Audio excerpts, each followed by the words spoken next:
Now, Mr. and Mrs. James Dillingham Young had two possessions which they valued. One was Jim's gold timepiece, the watch that had been his father's and his grandfather's. The other was Della's hair. So now Della's beautiful hair fell about her, shining like a brown waterfall. It reached below her knees, and she put on her coat and her old brown hat.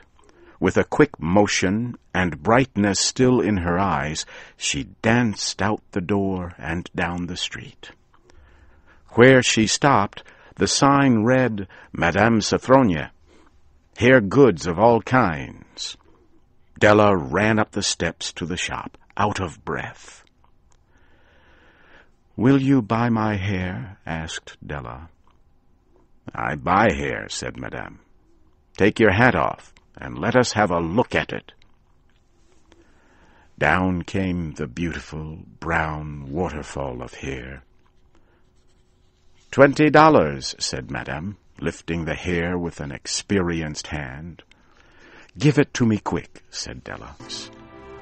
Della looked in all the stores to choose a gift for Jim. She found it at last. It surely had been made for Jim and no one else. It was a chain, simple round rings of silver. It was perfect for Jim's gold watch. She gave the shopkeeper $21, and she hurried home with the 87 cents that was left.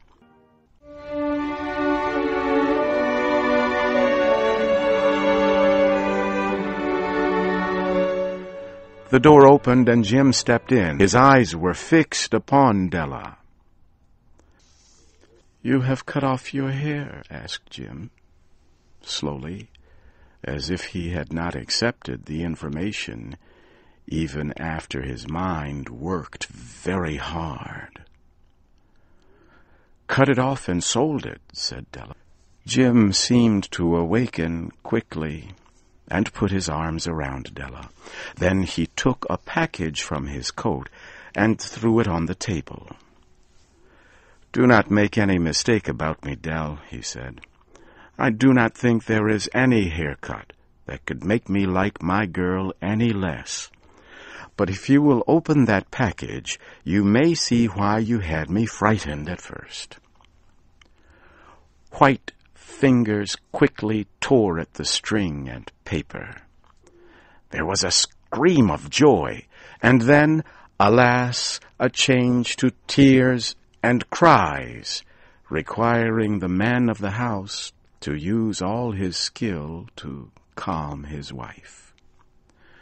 For there were the combs, the special set of objects to hold her hair that Della had wanted ever since she saw them in a shop window. Beautiful combs made of shells, with jewels at the edge, just the color to wear in the beautiful hair that was no longer hers. They cost a lot of money, she knew. Jim had not yet seen his beautiful gift. She happily held it out to him in her open hands. The silver chain seemed so bright. "Isn't it wonderful, Jim? I looked all over town to find it. You will have to look at the time 100 times a day now. Give me your watch. I want to see how it looks on it." "Dell," said he, "I sold my gold watch to get the money to buy the set of combs for your hair."